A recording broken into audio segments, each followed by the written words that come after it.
Question number first, एक programme है जिससे कंप्यूटर का उपयोग करना आसान हो जाता है, उसे क्या कहा जाता है? Operating system, application, utility, network. तो इसका सही आंसर होगा दोस्तों option number C is correct, उसे यूटिलिटी कहा जाता है। एक प्रोग्राम है जिससे कंप्यूटर का उपयोग करना आसान हो जाता है, वह यूटिलिटी उपकरण कहलाता है। तो इसका सही आंसर कौन सा हो जाएगा? Option number C is correct हो जाएगा। चलिए नेक्स्ट क्वेश्चन की ओर, आपके सामने अगला क्वेश्चन नंबर सेकंड, प्रोग्राम में त्रुटि, एरर जिससे गलत या अनुपयुक्त परिणाम उत्पन्न होते हैं, उसे क्या कहा जाता है? Bug, byte, attribute, unit problem. तो इसका सही आंसर होगा option number A is correct, उसे बग कहा जाता है। प्रोग्राम में त्रुटि, एरर जिससे गलत या अनुपयुक्त परिणाम उत्पन्न होते हैं, उसे बग कहा जाता है। तो उसका सही ऑप्शन कौन सा होगा? Option number A is correct होगा, उसे क्या कहा जाता है? बग कहा जाता है। चलिए नेक्स्ट क्वेश्चन की ओर चलते हैं। आपके सामने क्वेश्चन नंबर थर्ड, निम्न में से कौन सा हार्डवेयर है, सॉफ्टवेयर नहीं है? Excel, printed driver, operating system, control unit. तो इसका सही आंसर होगा दोस्तों option number D is correct, control unit. Hardware है, सॉफ्टवेयर नहीं है। तो इसका सही आंसर कौन सा होगा? Option number D is correct होगा, कंट्रोल यूनिट। चलिए नेक्स्ट क्वेश्चन आपके सामने क्वेश्चन नंबर फोर, प्रिंटर और मॉनिटर जैसे पेरिफेरल उपकरणों को माना जाता है, क्या माना जाता है? डाटा माना जाता है, सॉफ्टवेयर, हार्डवेयर होता है या सॉफ्टवेयर, या इनमें से कोई नहीं। तो इसका सही आंसर होगा option number C is correct है, इन्हें हार्डवेयर होता है या सॉफ्टवेयर होता है। प्रिंटर और मॉनिटर जैसे पेरिफेरल उपकरणों को हार्डवेयर होता है या तो सॉफ्टवेयर होता है। तो इसका सही आंसर होगा option number C is correct होता है, इन्हें क्या माना जाता है? या तो हार्डवेयर होगा या होगा सॉफ्टवेयर के अंतर्गत होगा। चलिए नेक्स्ट क्वेश्चन आपके सामने क्वेश्चन नंबर 5, निम्न में से कौन सबसे बड़ा, सबसे तेज और सबसे महंगा कंप्यूटर है? PC, super computer, laptop, notebook. तो इसका सही आंसर होगा दोस्तों option number B is correct, super computer है वह सबसे बड़ा, सबसे तेज और सबसे महंगा कंप्यूटर है। तो इसका सही आंसर कौन सा होगा? Option number B is correct होगा दोस्तों।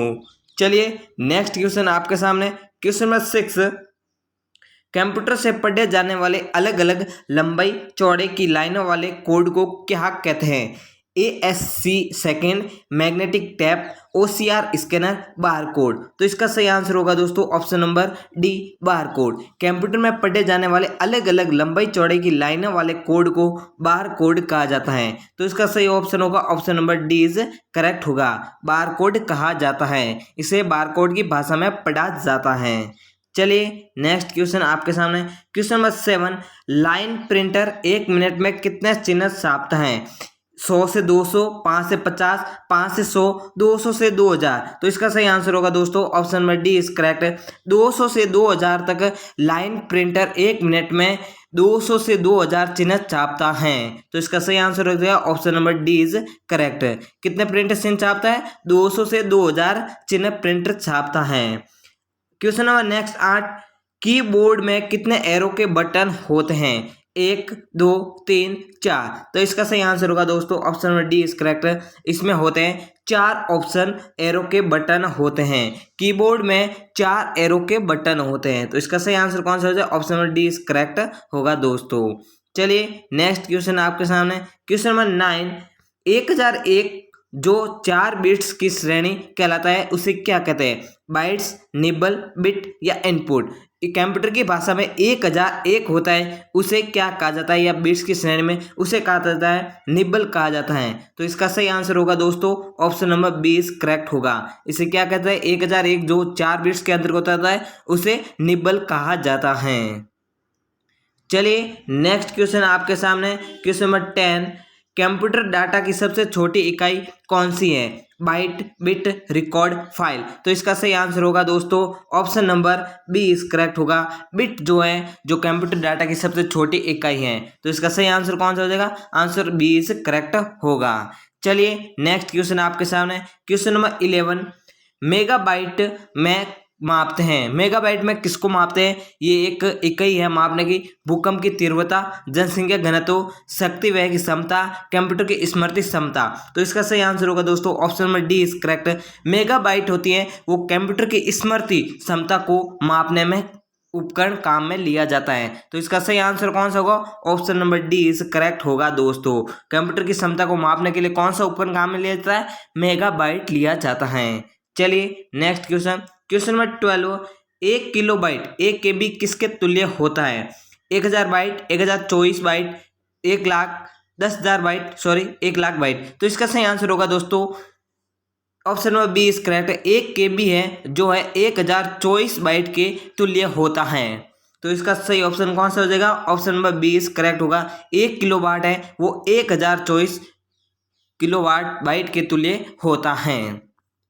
चलिए नेक्स्ट क्वेश्चन आपके सामने, क्वेश्चन नंबर 13, एक कंप्यूटर की स्मृति सामान्य तौर से किलोबाइट अथवा मेगाबाइट के रूप में व्यक्त की जाती है। 1 बाइट बना देता है 8 द्विआधारी अंकों का, 2 द्विआधारी अंकों का, 8 दशमलव अंकों का, 2 दशमलव अंकों का। तो इसका सही आंसर होगा option number A is correct.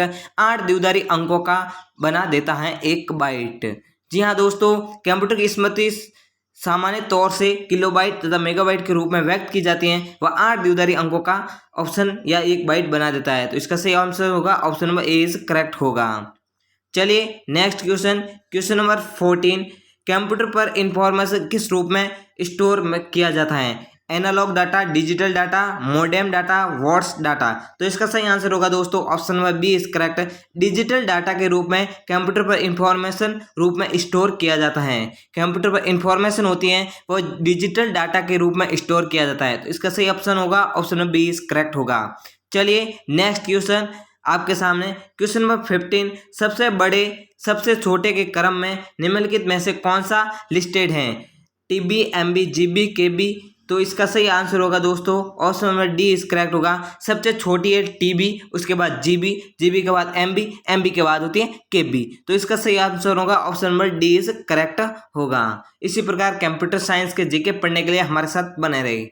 Vande Mataram.